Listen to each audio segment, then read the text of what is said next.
আসসালামু আলাইকুম। হা দিয়ে শুরু, হা দিয়ে শেষ এবং ইউনুস ব্র্যাকেট এক বিস্ময়কর ঐতিহাসিক পটভূমি বাংলাদেশে। এই হা দিয়ে 1977 সালের 30শে মে এক গণজাগরণের ক্ষণ ছিল সেটি, দিন ছিল সেটি এবং একটি ঐতিহাসিক পটভূমি সৃষ্টি করে গিয়েছিল সেদিন, যেদিন শহীদ রাষ্ট্রপতি জিয়াউর রহমান বাংলাদেশে এই হা ভোট দিয়ে তিনি বিপুল ভোটে, বিপুল মানে এত বিপুল, এত জনগণ, এত জনসমর্থন, এত উল্লসিত মানুষের আনন্দ ঘন মুহূর্ত সেদিন ছিল, যা ইতিহাসে আর কখনো পুনরাবৃত্তি হয়নি।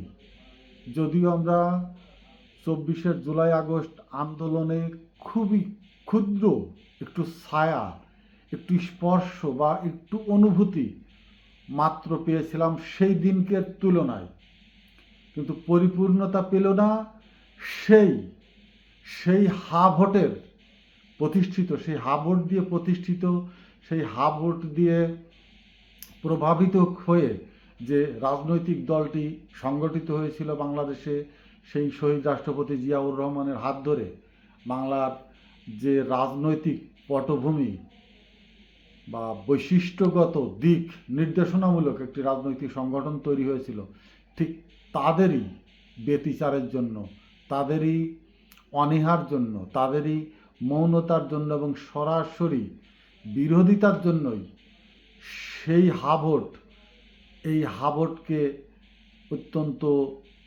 মৌনভাবে, গৌণভাবে পরিগণিত করে দিয়ে গেল ইতিহাসের এক অনন্য সৃষ্টি, যা হা দিয়ে শুরু হয়েছিল এবং সেটা হা দিয়েই সম্ভাবনার পথে।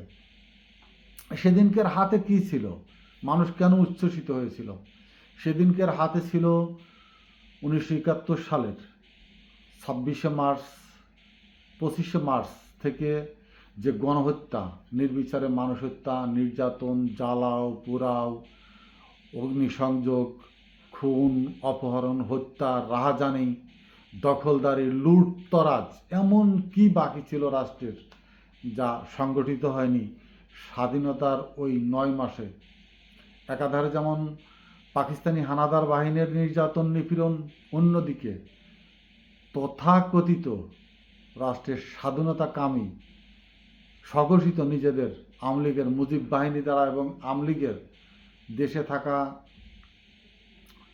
ছিড়িয়ে ছটিয়ে ছিড়িয়ে মানে ছড়িয়ে ছিটিয়ে থাকা, এদেরকে কি বলবো, ছেঁচড়া ছেঁচড়া আওয়ামী লীগ বলতে যা, তারা যে ধরনের নির্যাতন চালিয়েছিল দেশের হিন্দু সম্প্রদায়ের উপর, তারা যে প্রতিপত্তি, আধিপত্য বা তাদের যে স্বৈরশাসক মনোভাব, যে দেশ আমাদের, আমরা আমলিক করি এবং তোমরা আমাদের একটি সম্পদ, আলামতের গনিমতের সম্পদের মতোই আমলিক হিন্দুদের এখনও দেখে। তারা মনে করে হিন্দুরা তাদের গনিমতের মাল। সেই যে শুরু হলো 25শে মার্চ রাত্রি থেকে, একাধারে এদেশের গণহত্যা একইভাবে আরও তীব্র হয় স্বাধীনতার পরে এসে, 16ই ডিসেম্বরের পরে এসে, যার সমাপ্তি ঘটেছিল 15ই আগস্ট 1975-এ। 1975-এর 15ই আগস্ট যারা এদেশের উপরে এই রুলিং, এই টর্চার, এই রুলার চালিয়েছিল সাধারণ মানুষের উপরে, তারা নিজেরা একটি ক্রস ফায়ারে সব পরিবারে নিহত হয়ে তারা পাপ মোচন করে যায় এবং প্রমাণ করে যায় যে পাপের প্রায়শ্চিত্ত একদিন করতেই হয়। যেমন প্রকৃতি ক্ষমা করে না পাপের প্রায়শ্চিত্তের জন্য, যেমন সৃষ্টিকর্তা ক্ষমা করে না পাপের প্রায়শ্চিত্তের জন্য, তেমনি ইতিহাসও ক্ষমা করে না মানুষের সাথে যারা মজলুমে পরিণত করে মানুষকে, যারা মানুষকে কৃতদাস করে রাখতে চায়, যারা মানুষকে হেয় প্রতিপন্ন এবং নিজেদের আয়ের উৎস হিসাবে দেখার চেষ্টা করে, তাদের অধঃপতন। এবং সেই 15ই আগস্টের পর তারপরে যে টানাপোড়েন, সেনাবাহিনীর অভ্যন্তরীণ, সেনাবাহিনীকে নিয়ে বাইরের ষড়যন্ত্রমূলক যত ধরনের কর্মকাণ্ড সংগঠিত হয়েছিল, তার সমাপ্তি চূড়ান্ত সমাপ্তি ঘটে ৭৭-এর ৩০শে মে বাংলাদেশ জাতীয়তাবাদী দলের স্থাপিত হয়ে, দলটি স্থাপিত বা সংগঠনটি আত্মপ্রকাশের মধ্য দিয়ে। কিন্তু তার আগে ২ বছর, আরও ২ বছর আগে ৭৫-এর ৩০শে আগস্টের পর খুব কম সময়ের ভিতরেই জিয়াউর রহমান মার্শাল্লাহ দিয়ে যখন এদেশের মানুষকে স্বপ্ন দেখাইতে শুরু করেন, একটি নির্যাতিত, নিপীড়িত, রাষ্ট্রীয় বন্দী, এদেরকে আমি কি বলবো, গৃহবন্দীও না, জেলে বন্দী না, এরা ছিল রাষ্ট্রবন্দী, একটি সরকার কর্তৃক রাষ্ট্রবন্দী নির্যাতিত একটি জনপদ, জনগোষ্ঠী। তার থেকে যখন জিয়াউর রহমান এসে সেই জাতিকে স্বপ্ন দেখান, তখন মানুষ যে বোবা ছিল, সেও কথা বলতো, সেও মন খুলে গান গাইত, মানুষ রাস্তাঘাটে প্রাণ খুলে গান গাইত, নৌকায় মাঝি গান গাইত, কৃষকেরা মাঠ জুড়ে কাজ করতো আর গান গাইত। জিয়াউর রহমানের সেই সবুজ ক্ষেত, সবুজ মাঠ, ফুরফুরে সবুজের পাতা যখন মৃদু বাতাসে দোল খেত, মানুষের হৃদয় উদ্বেলিত হয়েছিল, মানুষের হৃদয় উৎফুল্লিত হয়েছিল, প্রস্ফুটিত হয়েছিল পুরো একটি জাতি, এবং তার একটি বহিঃপ্রকাশই ছিল সেই হা ভোট। এমন একটি মানুষ ছিল না যে ভোট কেন্দ্রে স্বগৃহে কাউকে ডাকা লাগেনি, বলা লাগেনি, আহ্বান করা লাগেনি, রাজনৈতিক দল হিসাবে মিছিল মিটিং করে কাউকেই ডেকে আনতে হয়নি। মানুষ স্বগৃহে প্রাণবন্ত হয়ে সেদিন হা ভোটে ভোট দিয়ে সেদিন পূর্ণ স্বাধীনতার যে আস্বাদন তারা গ্রহণ করেছিল। অর্থাৎ ৭১-এ আমরা বলি ১৬ই ডিসেম্বর, কিন্তু না, পূর্ণ জাতি স্বাধীনতা অর্জন করতে ৭৭-এর ৩০শে মে পর্যন্ত জাতিকে অপেক্ষা করতে হয়েছিল একটি স্বৈরার শাসক দানবের শৃঙ্খলিত অবস্থা থেকে মুক্ত হতে। সেই হা ভোটের যে শোষিত জনতা, সেই যে মানুষের উল্লাস, তার কিয়দাংশ আমরা জুলাই আগস্টে যদিও মানুষের সামনে উপস্থিত করতে পেরেছিলাম, কিন্তু সেই হা ভোটের বিজয়ী মানুষদের দ্বারাই এই হা ভোট মুহূর্তকে আমরা অত্যন্ত বিমূর্ষ অবস্থায়, আক্রান্ত অবস্থায় দেখতে পাচ্ছি। বিএনপি এমন একটা অবস্থার ভিতরে আছে যে জুলাই আগস্টকে তারা নিজেদের ভিতরে ধারণ করতে না পেরে এমন এক ব্যর্থতার ভিতরে ঢুকে পড়েছে যে এখন যে হা ভোট হবে, হাতে দিলে তারা যেটা বারবার অস্বীকার করে আসছে, সংস্কারের বিষয়ে, জুলাই আগস্টের আন্দোলনের বিষয়ে, এবং স্বৈরশাসক চলে যাওয়ার পর এই যে আওয়ামী লীগ নিষিদ্ধ, ছাত্রলীগ নিষিদ্ধ, রাষ্ট্রপতির অপসারণ, বিভিন্ন প্রত্যেকটা জায়গায় তারা না না না না বলে এই যে জাতিকে একটি বিভ্রান্ত এবং একটি ক্রান্তিকালের ভিতরে অবতীর্ণ করে দিয়েছে সেই হা ভোটের বিজয়ী দল। এমন অবস্থায় যখন এখন হা এবং না ভোট হবে, হাতে যদি তারা সমর্থন করে, তারা এতদিন ধরে যেটা না না করে আসছে পুরা তার পক্ষে চলে যাবে। আর যদি নাতে যায়, পুরা জনগণ যে আশা আকাঙ্ক্ষা স্বৈরশাসককে অভ্যুত্থানের মাধ্যমে দেশ থেকে বিতাড়িত করা এবং সর্বশেষে সর্বসাকুল্যে ভারতমুখী, ভারতের দালালি, ভারতের অনুকম্পা, ভারতের শাসন শোষণ, দিল্লির তর্জনী, দিল্লির চোখরাগানি, সমস্ত কিছু রয়ের একেবারে পুরা বিস্তৃত রাষ্ট্রেরকেই সমর্থন করা হয়ে যাচ্ছে। এখন বিএনপি কোথায় যাবে? এটা তো প্রতিষ্ঠিত, প্রমাণিত যে বিএনপি ৭৫ রয়ের জালের ভিতরে আবদ্ধ হয়ে আছে। তারা শিলং সালাউদ্দিন থেকে শুরু করে, যদিও দুদরা নমিনেশন পায়নি, না পেলেও ফজলুর রহমান পেয়েছে, বা অন্য যারা কি সমস্ত, দুদু বারবার বলেছে ভারত বাংলাদেশকে যতটুকুন ভালোবাসে পৃথিবীর ততটুকুন আর কেউ ভালোবাসে না। ফখরুল ইসলাম বলছে ভারত আমাদের প্রতিবেশী দেশ, আমাদের বন্ধু, আমাদের প্রভু দেশ, এবং সবাই মানে এমন একটি বিএনপির ঊর্ধ্বতন নেতা নেই যে ভারতের তেল মেরে কথা বলেননি, এবং তারা ভারতের রয়ের যে জাল তার ভিতর থেকে বের হয়ে এসে রাজনীতির অঙ্গনে দাপটের সাথে পদচারণা করতে পেরেছেন। ইলিয়াস যেটুকু এগিয়েছিলেন তিনি পৃথিবীতে নাই, সরে গেছেন। যারাই কথা বলতে চেয়েছেন, মাহমুদুর রহমান বিএনপির সর্বোচ্চ গরিষ্ঠ, এবং বিএনপির যদি একজন চৌকস নেতা থেকে থাকেন আমার দেশ পত্রিকার ভারপ্রাপ্ত সম্পাদক মাহমুদুর রহমান, কিন্তু তিনি ভারত বিরোধী হয় তাকেও বিএনপি থেকে খুব সুকৌশলে দল থেকে সরিয়ে দেওয়া হয়েছে, সাইড করে দেওয়া হয়েছে।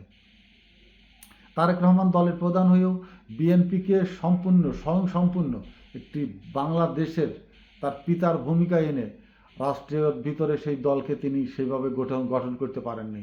যদিও তারেক জিয়ার নামে মাত্রই দলের একজন ভারপ্রাপ্ত নেতা হিসাবে আছেন, নাকি তাকে এই বর্তমান যারা বাংলাদেশে নমিনেশন নিলেন তারা তাকে ব্যবহার করছেন, তারেক জিয়া কতটুকুন জ্ঞাত এটাও আমার বোধগম্য নয়। কিন্তু আমি সেই হাভোট, সেই মুহূর্ত, সেই ক্ষণ আমার হৃদয়ে অঙ্কিত আছে। আমি নিজে মাঠে ছিলাম, আমি দেখেছি মানুষের আনন্দ উল্লাস ঝাঁকে ঝাঁকে আসছে। মানে ঈদে কতটুকুন আনন্দ অনুভব করে, 100টি ঈদের আনন্দ এক জায়গায় করলে যেটা হবে সেইটা ছিল সেই 30শে মের হাভোটের আনন্দ উৎসব। কিন্তু সেটাকে ধারণ করতে কেন পারল না বিএনপি? কেন সাধারণ মানুষের সাথে, এদেশের মানুষের মুক্তিকামী, স্বাধীনতাকামী, নাগরিক অধিকারকামী, ভারত বিরোধী একটি শক্তিশালী দল হিসাবে মানুষের কেন হৃদয়ঙ্গম করতে পারল না? কেন ব্যর্থ হলো তারা? এখন যেটা করছে, নির্বাচনের নামে তারা যে নমিনেশন দিল, এই নমিনেশনটা কি বিজয়ের জন্য, রাষ্ট্র পরিচালনার জন্য, নাকি শুধু যারা জুলাই আগস্টের যে আন্দোলন অভ্যুত্থান তৈরি করলো, এদেশের বুদ্ধিজীবী, সুশীল সমাজ, শিক্ষিত সমাজ, জ্ঞানী সমাজ, এদেশের তৃণমূলের অশিক্ষিত, মূর্খ, বুদ্ধিহীন, অর্থবিত্তহীন, একেবারে সাধারণ মানুষ থেকে শুরু করে সর্বস্তরের মানুষের যে ভূমিকা নিয়ে একটি পটভূমি তৈরি করলো, বিএনপি কি সেই পটভূমির বিরুদ্ধে শুধু অবস্থানগত নিজেদেরকে দেখাবার জন্য বা অবস্থাটাকে মোকাবেলা করবার জন্যই তারা নির্বাচনমুখী হয়ে উঠল? তারা সংস্কারের ধারে কাছেও যায়নি, তারা সংস্কারের বিন্দু মাত্র ফলো করে বা অনুমেয় করে এই নির্বাচনের নমিনেশন প্রার্থী ঘোষণা করেনি। আমি এর পরের ভিডিওতে বলবো তারা কোথায় কোথায় কেন সংস্কারকে অবহেলা করেছে। অর্থাৎ সামনে নির্বাচনের আগেই, জাতীয় নির্বাচনের আগেই ভোট দিতেই হবে, এর কোনো বিকল্প নেই। মানুষ চোখ বুজে থাক, কাজে ফিরে যাক, অলস সময় কাটাক না কেন, ভোটের বিরুদ্ধে এবং নির্বাচনের দিনে যদি করতে চায়, সরকার সেটা করতে ব্যর্থ হবে, সেটা ঠেকাইতে ব্যর্থ হবে। কারণ মানুষ মরতে শিখে গেছে, এবং মানুষের যে বাক স্বাধীনতা, ব্যক্তি স্বাধীনতা, নাগরিক স্বাধীনতা, এবং ভারতের বাইরে এসে এই যে উচ্চস্বরে মাথা উঁচু করে দাঁড়াবার যে একটি আশা, আকাঙ্ক্ষা এবং সম্মান বোধ তাদের ভিতরে তারা সুপ্ত আকারে ধারণ করতে শিখে গেছে। তারা তাদের আদায় যে কোনোভাবেই হোক ছিনিয়ে নেবেই। এই ছিনিয়ে নেওয়ার অভিপ্রায় নিয়েই জাতীয় নির্বাচনের আগে ভোট হবে। ভোট যদি বিএনপি ভোট মেনে নেয়, তাহলে অন্তত পক্ষে নিদেন পক্ষে এদেশের মানুষের আকাঙ্ক্ষার দ্বার প্রান্তে এসে দাঁড়াবে। অন্তত তাদের ভিতরে ঢোকার সুযোগ পাক আর না পাক, বিগত ওই 18 মাসে তারা যা করেছে মানুষের সাথে, যত ধরনের উদ্ধতপূর্ণ কথাবার্তা, আচরণ এবং রাজনৈতিক পটভূমি তারা যে ভূমিকা দেখিয়েছে, নিজেদের কর্মী খুন করে, কর্মী হত্যা করে, নিজেরা রাষ্ট্রকে একটি অরাজনৈতিক বিশৃঙ্খলার সৃষ্টি করে মানুষকে যেভাবে হ্যারাসমেন্ট করেছে, অন্তত পক্ষে ভোটে এসে তারা যদি নিদেন পক্ষে মানুষের কাছে ক্ষমা চেয়ে এসে দাঁড়ায়, হয়তো সাধারণ মানুষ তাদেরকে তাদের দরজা খুলে দেবে, স্বাগত জানাবে। নতবা তারা যদি নাতে যায়, ভারতমুখী হয়ে পড়ে, ভারতের শুভাকাঙ্ক্ষী হয়, তারা যদি মনে করে লর্ড ক্লাইভ যেমন মীর জাফরকে হাত ধরে সিংহাসনে বসিয়েছিল, দিল্লির কেউ তাদের হাত ধরে বাংলার মসনদে বসাবে, এর থেকে বড় ভুল হয়তো আর হবে না। কিন্তু আমার প্রত্যাশা থাকবে জিয়াউর রহমানের আদর্শের কেউ না কেউ আছেন, এখনও ম্যাডাম খালেদা জিয়া জীবিত আছেন, এবং কেন্দ্রের মুরব্বিয়ানা যারা আছেন তারা অন্তত একটু সচেতন হবেন যে নার পক্ষে গিয়ে নিজেদের সম্পূর্ণ রাজনৈতিকভাবে বিলুপ্ত করে না দিয়ে হাতে এসে বিগত দিনের কার্যক্রমকে ভুলে গিয়ে যে কোনো পরিস্থিতি হোক তারা করেছিল, তার থেকে বের হয়ে এসে ইউনুসের ব্র্যাকেট, জেনারেল ম্যাথের যে ব্র্যাকেটগুলো ভেঙে ভেঙে, বা বীজগণিতে যে ব্র্যাকেটগুলো ভেঙে ভেঙে, সরল অঙ্কের যে ব্র্যাকেটগুলো ভেঙে ভেঙে অঙ্কের একটি পরিশিষ্ট বা ফলাফল নামায়, সেটা ভাঙা যায়, অঙ্কের ব্র্যাকেট ভাঙা যায়, কিন্তু ইউনুসের ব্র্যাকেট ভাঙা দুঃসহ ব্যাপার। ইউনুস যে ব্র্যাকেট মেরে দেছে বিএনপির রাজনীতিতে, এই ব্র্যাকেট বাংলার ইতিহাসে ইউনুস ব্র্যাকেট নামে খ্যাত হয়ে থাকবে, ইউনুস ব্র্যাকেট নামে চিহ্নিত হয়ে থাকবে, এবং প্রসঙ্গত যখন জটিল পরিস্থিতির সৃষ্টি হবে এই শব্দটি ব্যবহার করবে যে ইউনুস ব্র্যাকেটে পড়ে গেছে সে, ইউনুস ব্র্যাকেটের মধ্যে ঢুকে গেছে সে। ইউনুস ব্র্যাকেট ভাঙা দুঃসহ ব্যাপার হয়ে দাঁড়াবে, এবং বিএনপির জন্য সেটাই মরণ ফাঁদের ভিতরে পড়ে আছে বিএনপি। এর উত্তরণের চেষ্টা যদি না করে তারা, এখন এমন একটি দুমুখ অবস্থায়, হাতে যাইতে হলে জনগণের কাছে ক্ষমা চেয়ে যে আমরা বিগত দিনে যেটা করে আসছি তার জন্য ক্ষমা প্রার্থী, আমরা তোমাদের সাথে আছি, এদেশের মানুষের সাথে আছি, এই বলে তারা যদি তাদের দ্বার উন্মুক্ত করে নেয়, আর যদি নাতে যায়, অনেক রাজনৈতিক সংগঠন এদেশ থেকে বিলুপ্ত হয়ে গেছে, তার ভিতরে সদ্য, আমি মুসলিম লীগের ওদিকে যাচ্ছি না, সদ্য বিলুপ্তির পথে জাতীয় পার্টি, আরও তো অনেক আছে, নাম না বলি এখন, ঠিক সেই পর্যায়ে যেন না পৌঁছায়। এখন একটু জনসমর্থন আছে, তারা কর্মী পাচ্ছে, কর্মীটা হচ্ছে খুব পাচ্ছে তাও না, 25 থেকে 30% পর্যন্ত তাদের সংগঠন, প্রত্যেকটা সংগঠনের ভিতরে আওয়ামী লীগের লোক আছে, কড়া আওয়ামী লীগের লোক।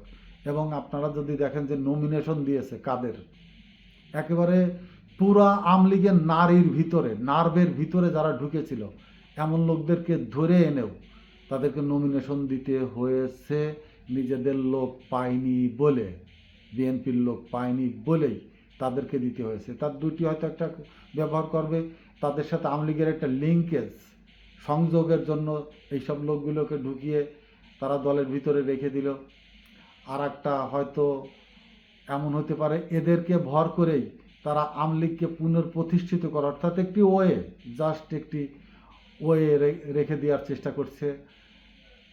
অনেক জায়গায় গণ্ডগোল হচ্ছে, অত দূরে আমি যাব না, কিন্তু যেটা বলছিলাম, হাতে গেলেও এতদিনের জন্য যে অধপতন ডেকে এনেছিল সেই অধপতনের ভিতরে পড়বে, নাতে দিলেও আরও ভয়ঙ্কর অধপতনের ভিতরে যাবে বিএনপি। অর্থাৎ হাতে শেষ, হাতে শুরু, হাতেই শেষ, এবং বন্দি দশায় Yunus bracket in between BNP. যদি বিএনপি সূক্ষ্মভাবে, গবেষণালুব্ধভাবে চিন্তাভাবনা করে দেখে কোথায় আছে তারা, তাদের অবস্থান, এবং রাজনীতিতে আর কত দূর তাদের পথ, তারপরে গিয়েই তাদের যে বড় ধরনের ব্যারিকেড বাধ আসছে সেটা ঠেকাবার জন্য তারা কোন দিকে যাবে, হাতে যাবে না নাতে যাবে। আসসালামু আলাইকুম।